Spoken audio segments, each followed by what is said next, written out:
Bien-aimés dans le Seigneur, bonjour, que Dieu vous bénisse de partout où vous êtes en train de nous suivre avec votre mission, l'émission qui vous bénit dans votre chaîne de télévision, Josepha Songolo TV, une émission comme je l'ai annoncé la fois passée, où nous serons en train d'être bénis par la présence de Dieu, où le Seigneur va se manifester abondamment pour édifier son peuple, édifier ses enfants qui seront à l'écoute, bien sûr, de cette nouvelle chaîne et de cette émission. Et le Seigneur nous a mis à cœur ensemble pour que nous puissions partager avec vous ces moments d'intimité, ces moments où nous voulons dire à Dieu, Seigneur, nous n'avons que toi. Ces moments où nous voulons le partager avec notre Sauveur. Vous savez, en ce fin de temps, chacun est en train de crier de partout, montrer de quoi est-ce que son Dieu est capable. Nous avons choisi Jésus. Nous avons choisi Seigneur Jésus comme Seigneur et Sauveur, comme appui, comme Rédempteur, comme celui qui paie tout pour notre vie.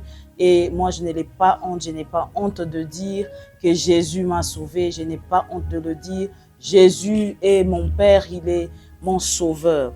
Le Seigneur nous a mis à cœur de partager avec vous ces thèmes, après quoi nous allons plonger par la prière, nous allons plonger dans la présence de notre Dieu. Notre texte principal est sur Proverbes chapitre 3, versets 5 à 6. Et le thème que nous allons partager ces jours, c'est que la confiance en Dieu va au-delà des réalités. La Bible dit dans Proverbes, « Confie-toi en l'Éternel de tout ton cœur et ne t'appuie pas sur ta sagesse. Reconnais-le dans toutes tes voies et il aplanira tes sentiers. » Le Seigneur nous demande de nous confier en l'Éternel. Bien-aimés dans le Seigneur, que la paix de Dieu demeure dans vos maisons. Nous vivons dans un monde rempli de défis, rempli de chômage, rempli de situations compliquées. Quelqu'un va me dire comment je peux faire confiance en Dieu, comment je peux m'appuyer sur Dieu, quand lorsque tout autour de moi me montre que ça ne marche pas. L'instabilité, l'incertitude de lendemain. Je ne sais pas par où je commence, par où je peux mettre le pied. Tout semble perdu. Je me rappelle, je parle avec quelqu'un.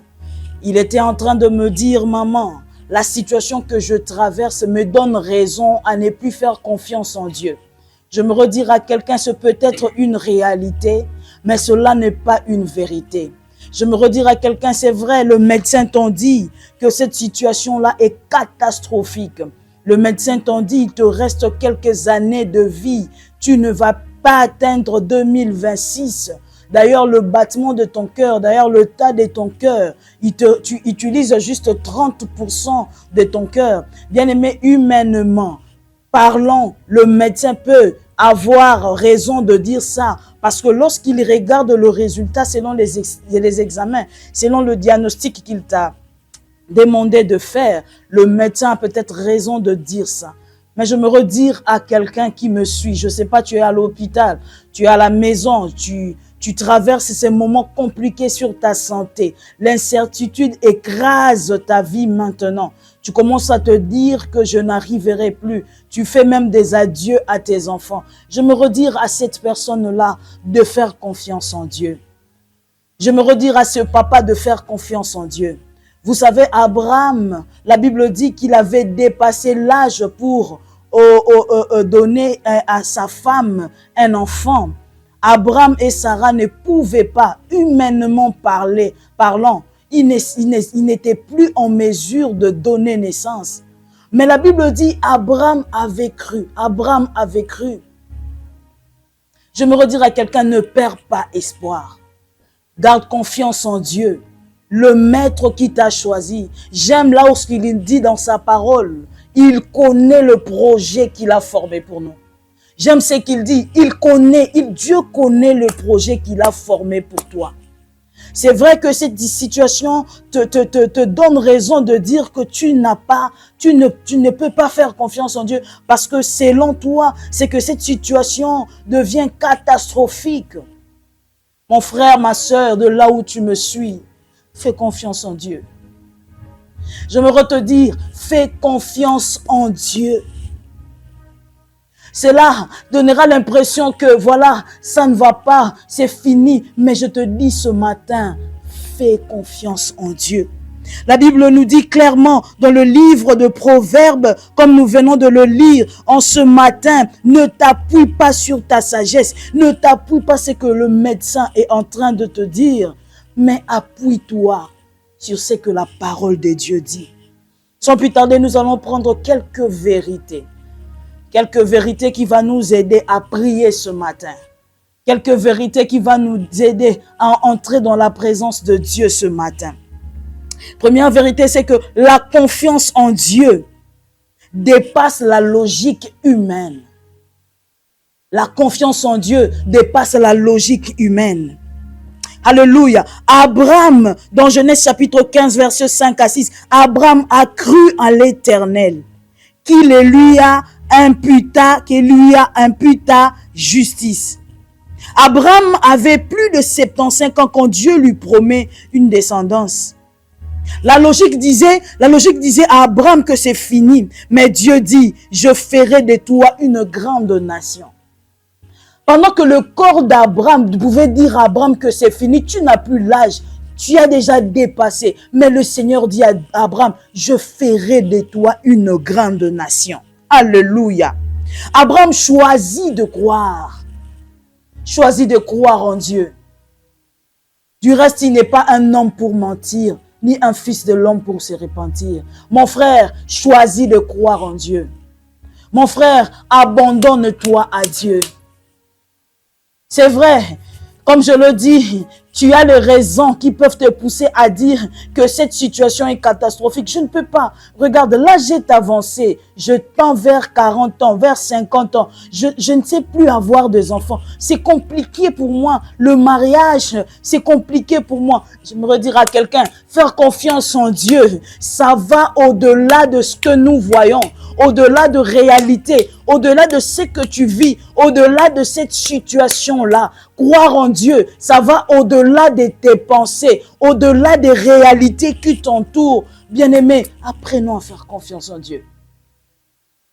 L'œuvre du diable, c'est que il puisse te montrer cette situation, de mettre en avant ces difficultés, de mettre en avant ces limites, de mettre en avant des choses qui ne marchent pas dans ta vie, pour que ça te donne l'impression que ça c'est fini pour toi. Mais j'aimerais te dire ce matin, l'impossibilité de l'homme n'est pas l'impossibilité de Dieu. J'aimerais bien le dire, l'incapacité de l'homme n'est pas l'incapacité de Dieu. Là où la main de l'homme n'est pas en mesure d'arriver, j'aimerais le dire, Dieu va au-delà de nos pensées. Le Seigneur agit au-delà de ce qui nous entoure. Le Seigneur agit au-delà de ce que nous pouvons imaginer.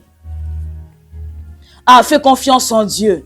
Je fais confiance en Dieu pas parce que je vois des choses en train d'aller, de changer petit à petit. Je fais confiance en Dieu parce que je choisis de faire confiance en Dieu. Alléluia. Abraham a appris à faire confiance en Dieu. Quand la réalité de ta vie te montre que c'est impossible, Dieu dit, je suis le Dieu de l'impossibilité. Luc chapitre 1, verset 36, Dieu te montre qu'il est le Dieu de l'impossibilité. Laisse-le parler, laisse-le se moquer de toi, laisse-le dire tout ce qu'ils peuvent dire. D'ailleurs, on dit, j'étais choqué un jour, pendant que je priais, il y avait une sœur avec qui je priais, il y a sa famille qui commençait à dire, va même entrer dans ce mariage. Kotano kakaliba la bongo.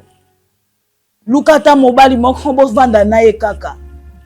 Sœur là a dit, maman, je vais honorer mon Dieu. Je vais honorer mon Dieu.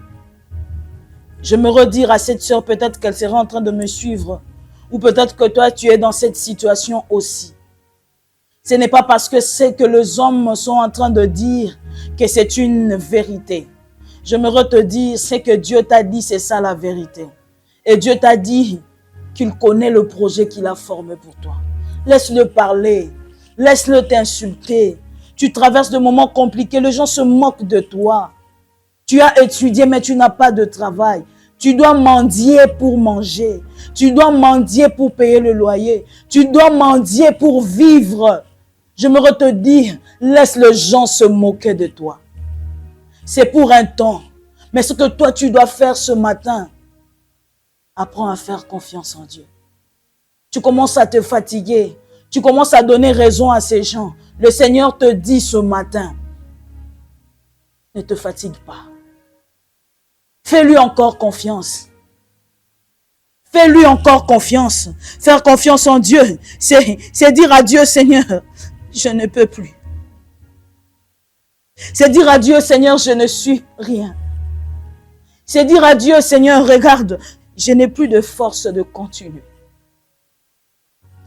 De moi-même, je n'arrive plus. Mais je choisis de te faire confiance. Faire confiance en Dieu, c'est comme se jeter. Faire confiance en Dieu, c'est comme se jeter dans le vide. Parce que les hommes aiment voir ce qui existe. D'ailleurs, il y a ceux qui disent que notre Dieu n'existe même pas.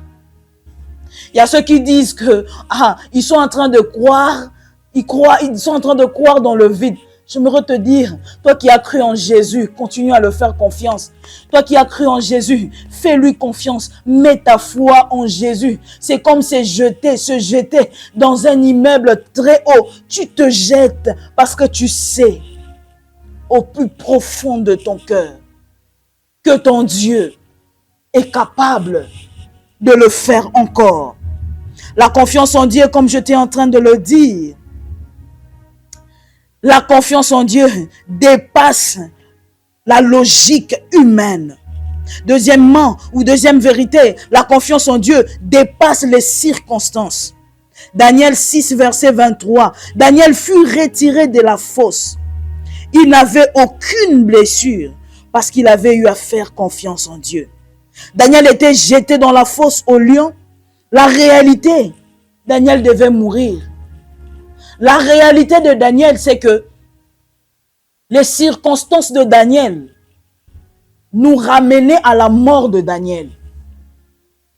Les circonstances que Daniel était en train de vivre ou de passer en ce temps-là ramenaient à une réalité ou à une finalité que Daniel devait mourir.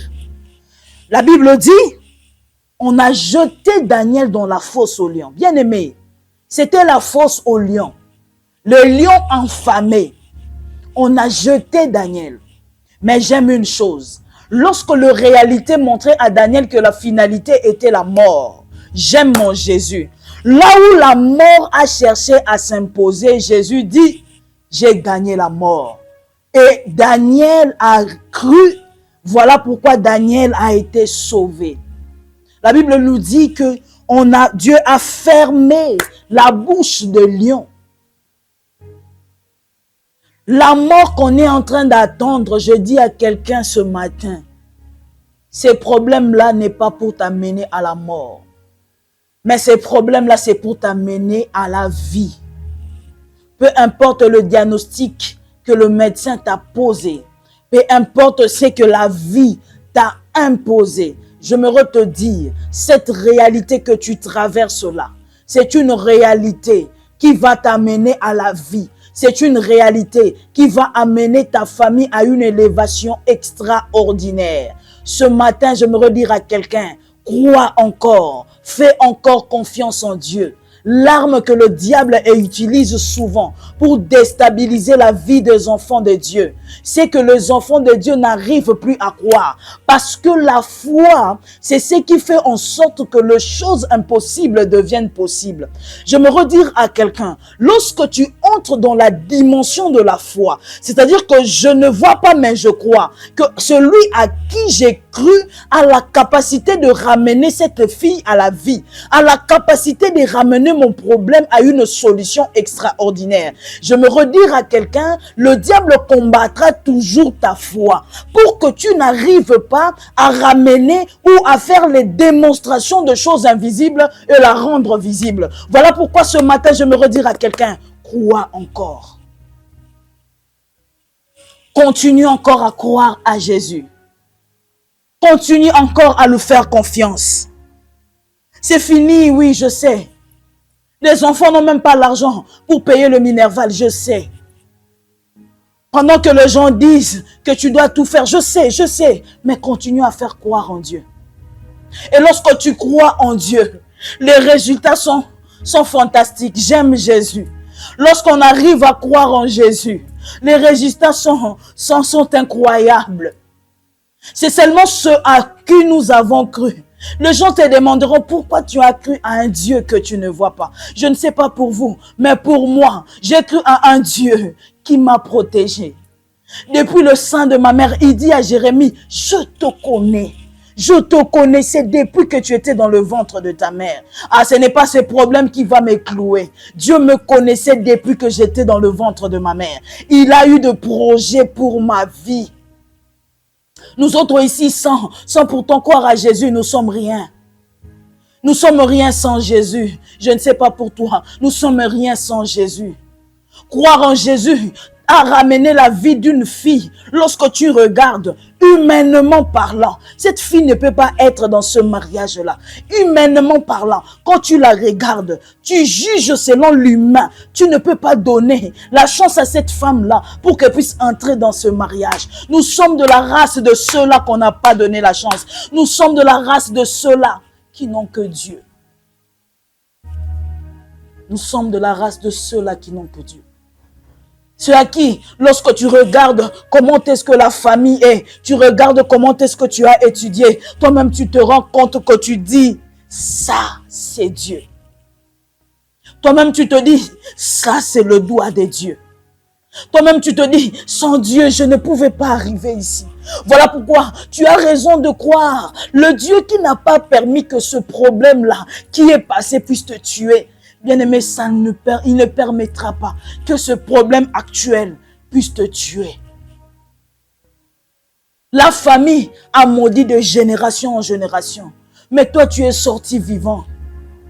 Tu regardes ta famille, tu regardes tes frères, tu regardes tes sœurs. Il n'y a pas d'issue. Mais regarde-toi.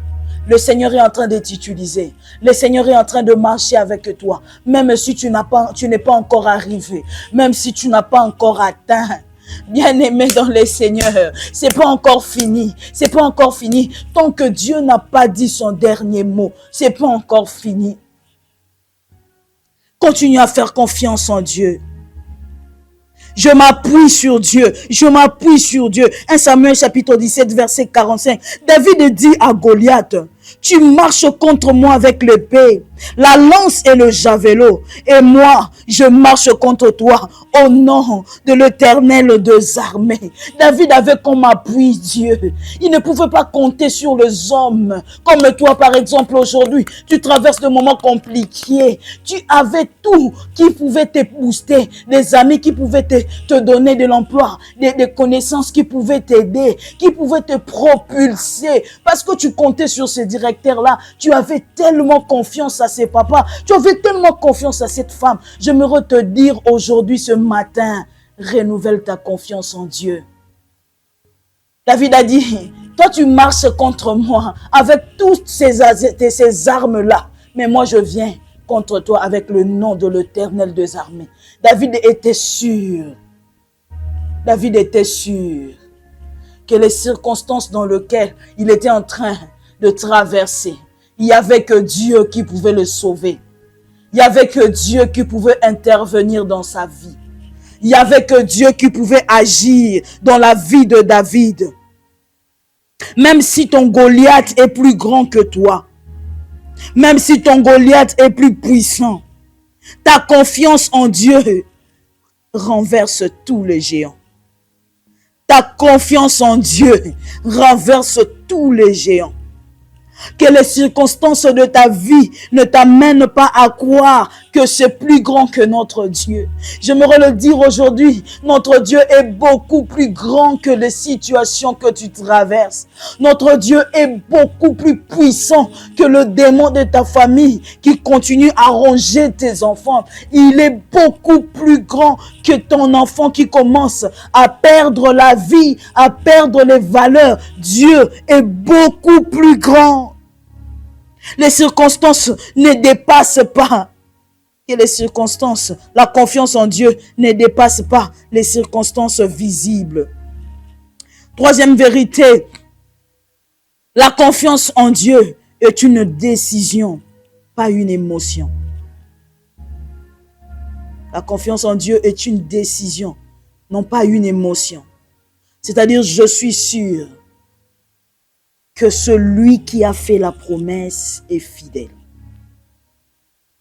Je ne le dis pas parce que je traverse ce moment de prière avec le pasteur ou avec le frère dans l'église.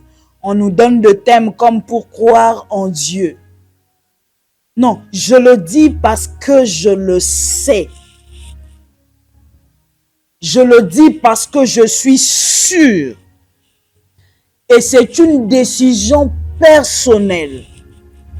J'apprends à faire confiance en Dieu, pas parce qu'il m'a béni, mais même lorsque je ne vois rien, j'apprends à faire confiance en Dieu. J'apprends à regarder vers lui. J'apprends à faire confiance aveugle à Dieu. Peu importe ce que tu ressens, tu as choisi de faire confiance en Dieu. Job qui disait, je sais que mon Rédempteur est vivant.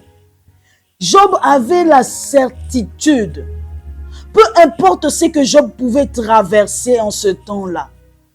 Les amis ont demandé à Job de nier son Dieu. Job avait une certitude. Ce n'était pas une émotion, ce n'était pas des circonstances, mais Job savait que son Rédempteur est vivant. Job savait qu'il se lèvera. Job savait que son Dieu avait la capacité, c'est une certitude dans son cœur. Et cette certitude-là n'est pas une motivation venant par rapport aux circonstances qu'on rencontre. Alléluia. Cette certitude-là vient dans son cœur. Il est sûr que son Dieu répondra toujours. Bien-aimé, apprends à faire confiance en Dieu. Apprends à t'appuyer sur lui. Bien-aimé, comment vivre cette confiance quotidienne? Comment vivre cette confiance quotidienne? C'est facile de le dire. Apprends à faire confiance en Dieu. Mais comment s'affronter avec une réalité que tu vis chaque jour? Comment tu peux le faire? Comment cela est possible? Comment cela arrivera-t-il à faire confiance en Dieu pendant que tu as les résultats de médecin? Comment tu vas apprendre à faire confiance en Dieu pendant que quand tu priais pour que ton mari ne puisse pas mourir, ton mari est décédé? Comment tu vas apprendre à faire confiance en Dieu pendant que tu as demandé à Dieu un enfant et que Dieu te l'a donné? Après quelque temps, cet enfant est parti. Comment tu vas apprendre à faire confiance en Dieu lorsque le chef qui était censé de te donner des postes ou de te donner, de faire monter de position au travail, il n'est plus là? Pendant que tu as eu le temps de prier pour ça. Comment tu peux faire confiance en Dieu lorsque tout autour de toi te donne raison de ne plus croire en Jésus? Comme je le dis, croire que Jésus est capable de le faire. Ce n'est pas une émotion, c'est une décision. Je prends à faire confiance en Dieu, pas parce que Je vois que les choses changent. Je prends à faire confiance en Dieu, même lorsque je trouve que ça ne marche pas. Comment faire confiance en Dieu lorsque tout sombre? Comment faire confiance en Dieu lorsque ta famille ne croit pas en toi? Comment faire confiance en Dieu lorsqu'il y a des accusations qui sont fausses? Comment faire confiance en Dieu lorsque ce travail-là que tu cherchais, tu as tout déposé, tu as fait des tests, tu as réussi, mais que tu viens pour commencer, on te dit qu'on a pris quelqu'un d'autre, alors que tu as jeûné sur ça, alors que tu as prié pour ça. Bien-aimé, la vie chrétienne, ça va au-delà de ce que nous voyons.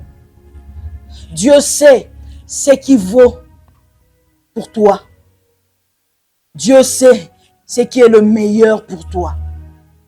Dieu sait ce qui est, alléluia, bon pour ta famille, pour tes enfants. C'est vrai, tu t'attendrais à cette situation-là. C'est vrai que le résultat que tu es en train d'attendre, ce n'est pas ce que tu as demandé à Dieu. C'est vrai, mais je me redire à quelqu'un ce matin, Dieu a dit, comme il a dit à Abraham, il n'a pas encore fini avec toi. Il n'a pas encore fini avec toi. Relève-toi. Prends ta Bible. Prends ton chemin de l'église. Va chercher encore Dieu. Prends ton chemin de montagne. Cherche encore le Seigneur. Il n'a pas encore fini avec toi. C'est Dieu qui t'a dit qu'il va te donner ce mari. C'est Dieu l'a dit. Il n'a pas encore fini avec toi. Comment commencer? Comment faire confiance en Dieu? J'étais en train de dire d'une façon quotidienne. Premièrement, faire commencer chaque projet avec Dieu. Psaume 37, verset 5. Recommande ton sort à l'Éternel. Mets en lui ta confiance. Il agira. Lire et proclamer la parole de Dieu. Plus tu remplis ton cœur des promesses divines, plus ta confiance grandit. Plus tu remplis ton cœur de promesses divines, plus ta confiance en Dieu grandit. Troisième des choses, persévérer même quand rien ne change. Quatrième des choses, c'est rappeler que Dieu est fidèle. Hébreux chapitre 10, verset 23. Car celui qui a fait la promesse est fidèle. Nous voulons passer quelques instants dans la prière. De là où nous sommes, nous voulons seulement dire à Dieu, Seigneur, nous te faisons confiance. Nous voulons dire à Dieu, Seigneur, nous te faisons confiance. Nous n'avons peut-être pas, Seigneur, eu ce que nous avons, mais avant la fin de cette année 2025, nous croyons que Dieu, tu as la capacité de le faire encore. Nous te faisons confiance. Seigneur, c'est vrai, ma mère est encore clouée sur le lit de l'hôpital. Nous n'avons pas la possibilité. Seigneur, nous te faisons confiance. C'est vrai, Seigneur, nous nous retrouvons dans des situations compliquées. Regarde comment nous sommes, mais nous te faisons confiance. Est-ce qu'un cœur peut se lever pour dire à Dieu, nous te faisons confiance? Est-ce qu'un cœur peut se lever pour dire à Dieu, Seigneur, nous te faisons confiance? Alléluia. Alléluia. Jésus. Oh, oh, oh. Ah. Et Dieu. Le Dieu de ceux qui n'ont que Dieu. Alléluia. Seigneur, nous voulons te dire avec ton peuple ce matin, Seigneur, nous te faisons confiance, Seigneur. Les hommes attendent que nous puissions quitter le camp de Dieu. Les hommes attendent que nous puissions abandonner comme Job. Ils ont dit,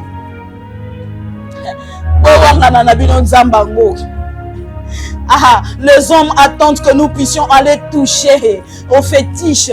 Alléluia. Devenir dans des sciences à gauche, à droite. Nous avons choisi Dieu. Nous t'avons choisi, Seigneur. Nous t'avons choisi, Seigneur. Nous t'avons choisi, même si c'est dur, même si ça fait mal. Nous t'avons choisi, Seigneur. Nous avons la certitude que tu ne manges jamais. Nous avons la certitude que tes promesses, tu finiras par les accomplir. Cela ne dépend pas des hommes. Cela ne dépend pas de temps. Parce que tu m'as dit, tu es le maître de temps et des circonstances. Alléluia. Peu importe ce que les hommes peuvent dire, peu importe ce que les situations actuelles peuvent nous montrer, mais nous sommes sûrs, éternel Dieu, tu n'es pas un fils de l'homme.